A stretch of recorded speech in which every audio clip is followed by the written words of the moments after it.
Progressivement, et c'est particulièrement net avec le passage des années 2000, à une logique de métropolisation. Alors la métropolisation, vous en avez entendu parler.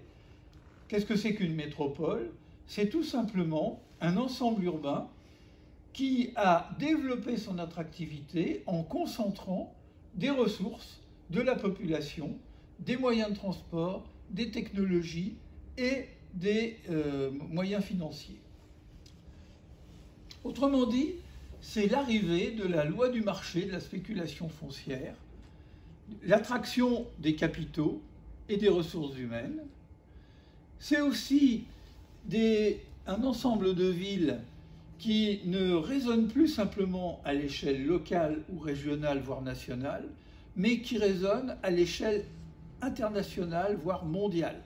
C'est-à-dire qu'une métropole, c'est un ensemble urbain dont un des leviers de développement tient compte de la concurrence avec d'autres villes dans le monde entier.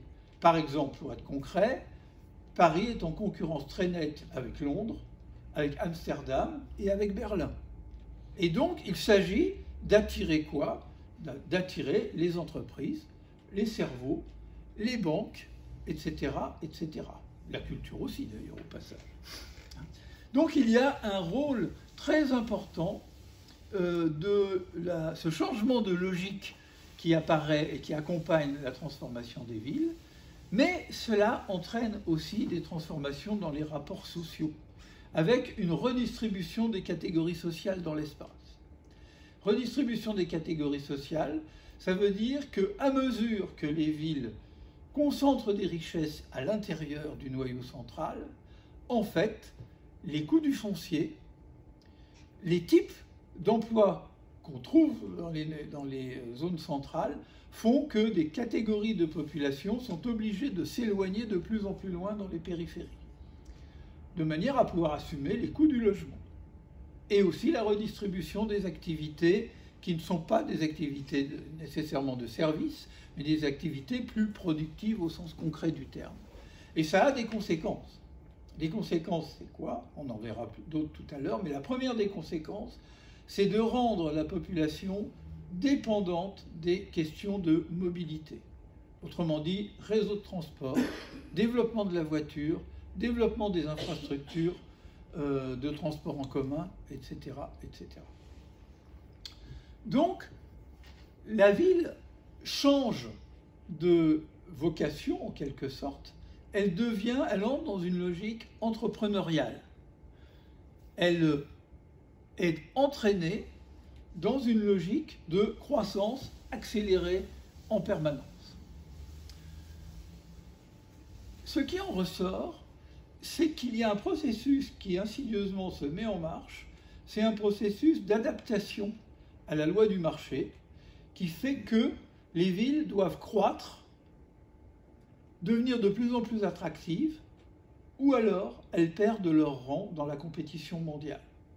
Leur rang concrètement, ça veut dire que des grands centres d'affaires ne vont pas s'y installer, que des grands événements ne vont pas s'y produire, etc., etc. Il y a donc un engrenage qui se met en place. Alors, évidemment, les métropoles tirent un bénéfice très important de cette logique. Elles en tirent un bénéfice puisqu'elles concentrent des capitaux, elles concentrent des moyens d'action, elles concentrent de la population, elles concentrent des élites dans tout un tas de domaines, y compris culturels. Mais il y a un mais. Il y a un mais, c'est que cette concentration se fait de manière extrêmement brillante. C'est pour ça qu'on appelle la métropole brillante, performante, verte et sûre, avec des préoccupations écologiques, des soins particuliers pour la qualité de vie pour un certain nombre de catégories de la population, etc. Mais il y a une contrepartie. Et la contrepartie, elle se trouve tout près déjà, dans les premières auréoles périurbaines qui touchent le noyau central. Il faut savoir que, par exemple en France, 2/3 des pauvres vivent dans les couronnes proches des grands centres urbains, et le tiers qui reste est dans 17% dans des communes périurbaines, 13% dans des petites et moyennes agglomérations et 5% dans les communes rurales isolées. Autrement dit, on voit bien qu'il y a une forme de ségrégation sociale qui intervient, s'accole en quelque sorte à la ségrégation spatiale. Et du coup, ces fameuses lumières de la ville, qui sont extrêmement attractives a priori et bénéficient à un certain nombre de catégories sociales, laissent dans l'ombre un certain nombre de problèmes importants. Des problèmes d'aménagement de l'espace qui deviennent de plus en plus complexes, des problèmes d'équipement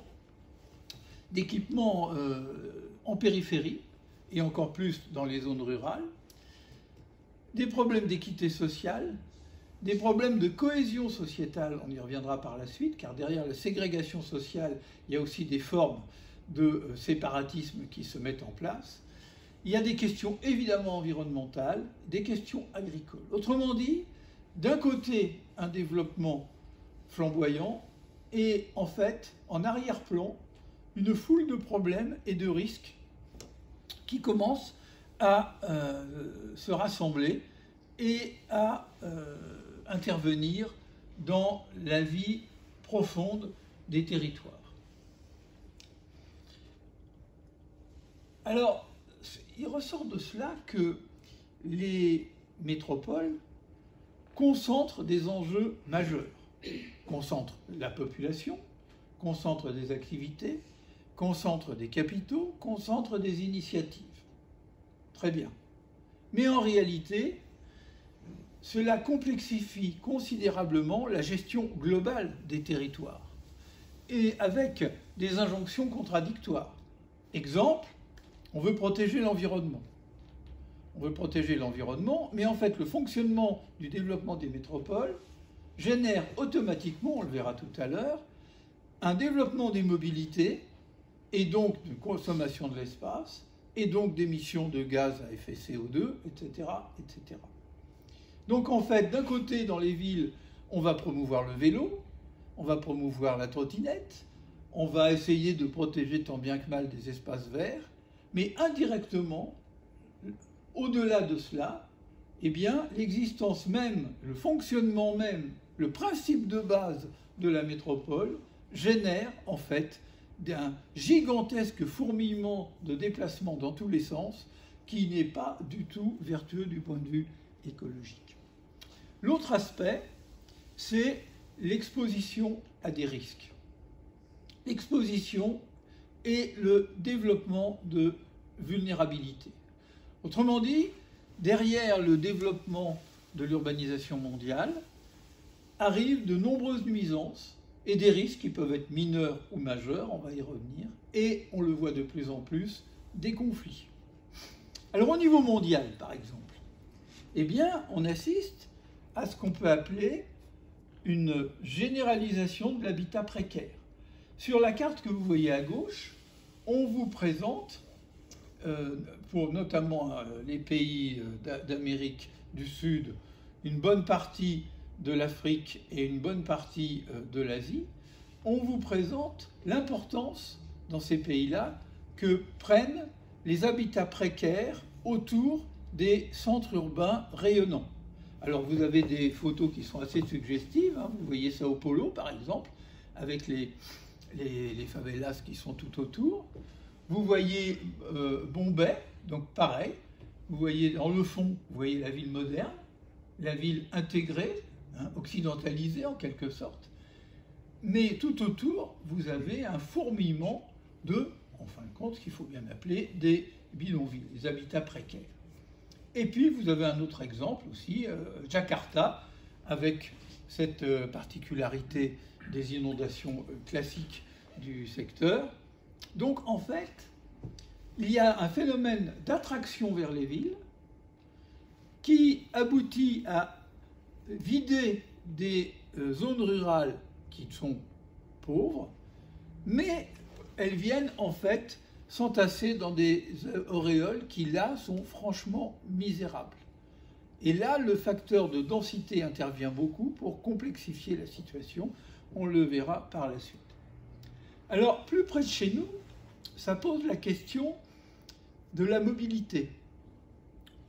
Là, vous voyez sur des cartes qu'on avait faites à l'époque dans mon laboratoire, on avait posé la question pour l'Île-de-France, le développement des mobilités, donc je rappelle le développement des réseaux de transport, transport en commun mais transport individuel, donc les voiries routières considérables, l'acquisition de la voiture, voire 2 voitures par ménage. Au départ, c'est pris comme une liberté. Mais au bout d'un moment, on se rend compte que c'est une contrainte. Et aujourd'hui, on se rend compte que ça devient encore plus une contrainte. Avec tous les problèmes environnementaux que ça pose, la dépendance aux moyens d'énergie, aux moyens énergétiques, et on se rend compte qu'il n'y a pas de solution miracle. Alors là, on avait regardé, par exemple, entre la période 1975 et les années 2000, comment en Île-de-France avaient évolué les distances domicile-travail pour la vie quotidienne des habitants. Alors vous voyez tout de suite que la carte à gauche de l'Île-de-France est très verte. C'est-à-dire qu'on y trouve à l'époque des distances domicile-travail qui restent modestes, qui ne dépassent guère les 12 à 15 km. Déjà dans les années 2000, je ne vous dis pas comment c'est aujourd'hui, vous voyez tout de suite que les plages rouges et oranges se sont développées considérablement. Ça veut dire que là où se trouvent les gens, eh bien, ils ont un nombre de kilomètres considérable à faire quotidiennement pour se rendre à leur travail, avec toutes les complications que ça entraîne pour la vie quotidienne, quand on a des enfants, quand il y a des courses à faire, etc., etc. Donc, la mobilité qui au départ passait pour une liberté, on se rend compte petit à petit qu'elle devient de plus en plus prégnante. Elle devient obligatoire, elle devient coûteuse, elle devient perturbante pour la qualité de vie des habitants eux-mêmes, mais même pour les gestionnaires. Il faut développer et maintenir des infrastructures de transport qui sont coûteuses à créer, coûteuses à entretenir et qui restent toujours insuffisantes. Un exemple concret, Gare Saint-Lazare. Il est impossible de rajouter un train aujourd'hui au flux quotidien. Il n'y a plus ni les voies, ni le temps pour glisser des trains supplémentaires. Le moindre incident prend tout de suite des proportions considérables. Le RER, j'ai des collègues que je vois de temps en temps à Paris encore, qui sont dépendants du RER, sont soumis à des incertitudes et des problèmes constants.